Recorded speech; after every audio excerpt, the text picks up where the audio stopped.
Hello అండి, నమస్తే. నేను మీ Suma. Welcome back to our channel Honey Foods and Vlogs. ఈరోజు మన ఛానల్లో ఎంతో టేస్టీ అరిసెల్ని ఎలా ప్రిపేర్ చేసుకోవాలో చూద్దామండి. ఓకే అండి, ప్రాసెస్లోకి వెళ్దాం. ముందుగా నేను ఇక్కడ గ్లాస్తో 3 గ్లాసెస్ రైస్ తీసుకున్నానండి. వెయిట్లో వచ్చేసి 1.5 kg అండి. ఈ రైస్ని నేను రేషన్ రైస్ తీసుకున్నానండి. మనం తినేవి కాకుండా ఇలా రేషన్ రైస్ తీసుకుంటే అరిసెలు బాగా వస్తాయండి. కరెక్ట్గా ఈ గ్లాస్తో 3 గ్లాసెస్ కొలిచి తీసుకున్నానండి. బెల్లం కూడా కరెక్ట్గా కొలత ప్రకారం చెప్తా. వీడియో ఎక్కడ స్కిప్ చేయకుండా చూడండి. ఈ రైస్ని శుభ్రంగా వాష్ చేసి ఓవర్ నైట్ లేదా కుదిరితే 24 hours నానబెట్టుకోవాలండి. నెక్స్ట్ డే మార్నింగ్ ఈ రైస్ని శుభ్రంగా వాష్ చేసుకొని ఒక క్లాత్ మీద ఇలా ఆరబెట్టుకోవాలండి. ఆరబెట్టుకోవడం అంటే పూర్తిగా ఆరకూడదండి. రైస్ అనేవి ఇలా మనం చేతికి తడి తగులుతుంది కదా అండి. ఈ రైస్ని కొద్దిగా ఇలా రఫ్ చేసినట్టుగా తుడిచేసి పైన ఇప్పుడు మనం రైస్ని చేత్తో పట్టుకుంటే మనకి వాటర్ అనేవి చేతికి తగలకుండా రైస్ కొద్దిగా తడిగా ఉంటే సరిపోతుందండి. మనం పిండి పట్టించుకుంటే పిండి అనేది చాలా బాగా వస్తుందండి. ఇప్పుడు బెల్లం కొలత చూద్దామండి. కేజీ రైస్కి 3/4 kg బెల్లం అయితే సరిపోతుందండి. కేజీన్నర రైస్ కదా అండి నేను తీసుకుంది. కేజీ బెల్లం వేసుకుంటున్నానండి. ఈ బెల్లంని ఇప్పుడు కట్ చేసి మనం ఒక పాకం పట్టే బౌల్లోకి వేసుకోవాలండి. ఆ బౌల్లో వేసి 200 ml వాటర్ వేసుకుంటే సరిపోతుందండి. ఒక గ్లాస్ వాటర్ వేసుకొని పాకం పట్టుకోవాలండి. పాకం వచ్చేలోగా అరిసెలు టేస్టీగా రావడానికి మీకు ఒక ట్రిక్ చెప్తానండి, చూసేయండి. ఇప్పుడు ఈ కప్తో నేను ఎండు కొబ్బరి ముక్కలు 1 కప్ తీసుకున్నాను. అలాగే వేయించిన పల్లీలు 1/2 కప్ తీసుకున్నానండి. ఇందులోకి ఇలాచి 5 తీసుకొని ఇవి మెత్తగా గ్రైండ్ చేసుకోవాలండి. కేజీన్నర రైస్కి ఈ పౌడర్ సరిపోతుందండి. ఇప్పుడు పాకం చెక్ చేసుకుందామండి. ఇలా ప్లేట్లో వాటర్ వేసుకొని వాటర్లో కొంచెం పాకంని వేసి చూస్తే మనకి తెలిసిపోతుందండి పాకం వచ్చిందో లేదో.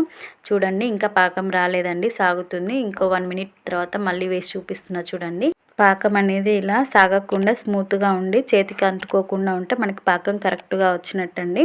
ఇప్పుడు వెంటనే దించేసి 2 tablespoons నెయ్యి, అలాగే ముందుగా గ్రైండ్ చేసుకున్న కొబ్బరి పల్లీల పొడి వేసి అంతా మిక్స్ చేసుకొని మనం ముందుగా మరపట్టించుకున్న పిండిని తడి ఆరిపోకుండా జల్లెడ పట్టి ఉంచుకోవాలండి.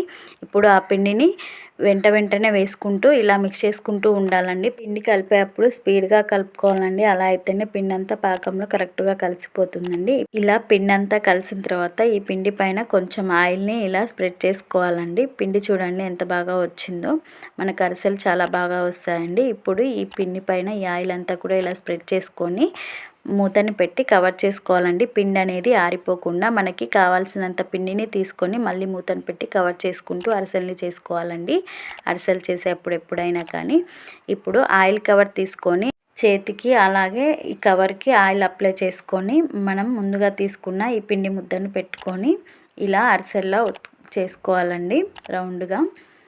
అలాగే అండి, ముందుగానే డీప్ ఫ్రైకి ఆయిల్ పెట్టుకున్నానండి. ఇప్పుడు ఆయిల్ హీట్ అయిందో లేదో చూసుకుంటున్నానండి. చిన్న పిండి ముద్దను వేసి ఆయిల్ అనేది బాగా హీట్ అవ్వకూడదండి. అరిసెలు చేసేటప్పుడు మీడియం హీట్లో ఉండాలి. అరిసెలు వేయగానే నిదానంగా ఇలా పైకి తేలుతూ పొంగుతూ రావాలండి. అప్పుడే మనకి పాకం కరెక్ట్గా వచ్చినట్టు, ఆయిల్ కూడా కరెక్ట్ హీట్లో ఉన్నట్టండి. 1 side కాలిన తర్వాత మాత్రమే రెండో వైపుకి ఇలా అరిసెను తిప్పుకోవాలండి. అరిసె వేసిన వెంటనే గంటలు పెట్టి కదుపుకోకూడదండి. ఇలా అరిసె పూర్తిగా గోల్డెన్ బ్రౌన్ కలర్ వచ్చేలా కాలిన తర్వాత ఇలా 2 గంటలతో తీసి ఇలా అరిసెని ప్రెస్ చేస్తే ఎక్సెస్ ఆయిల్ అంతా వచ్చేస్తుందండి. మనం ఎప్పుడైనా అరిసెలు చేసేటప్పుడు ఇలా అరిసెల గంటలు ఉంటే మనకి అరిసెలు చేయడం అనేది ఈజీగా అయిపోతుందండి. ఒకవేళ అరిసెల గంటలు లేకపోతే ఈ ప్లేస్లో మనం చిల్లుల గంటలు ఉంటాయి కదండి మన ఇంట్లో, అవి 2 తీసుకొని ఇలానే ఈ ప్రాసెస్లోనే చేసుకోవచ్చండి. అరిసెల్ని 2 గంటల మధ్యలో అరిసె నుంచి ఇలా ప్రెస్ చేసి తీసుకోవచ్చండి. అరిసెలు చూడండి ఎంత బాగా పొంగుతూ వచ్చాయో. ఇలా పొంగుతూ వస్తే అరిసెలు అనేవి పాకం మనకి కరెక్ట్గా వచ్చినట్టండి.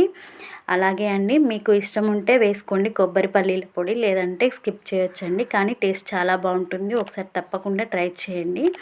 నేనైతే ఎప్పుడు అరిసెలు ఈ ప్రాసెస్లోనే చేస్తానండి. ఒకవేళ మీకు నచ్చితే తప్పకుండా ఒకసారి ట్రై చేసి చూడండి. అలాగే అండి, మీకు ఈ వీడియో నచ్చితే లైక్ చేయండి, షేర్ చేయండి, సబ్స్క్రైబ్ చేయండి, మమ్మల్ని సపోర్ట్ చేయండి. చూడండి అరిసెలు ఎంత బాగా వచ్చాయో. అలాగే అండి, అరిసెలకి ఎప్పుడైనా రేషన్ బియ్యమే యూస్ చేయాలండి. అరిసెలు బాగా వస్తాయి.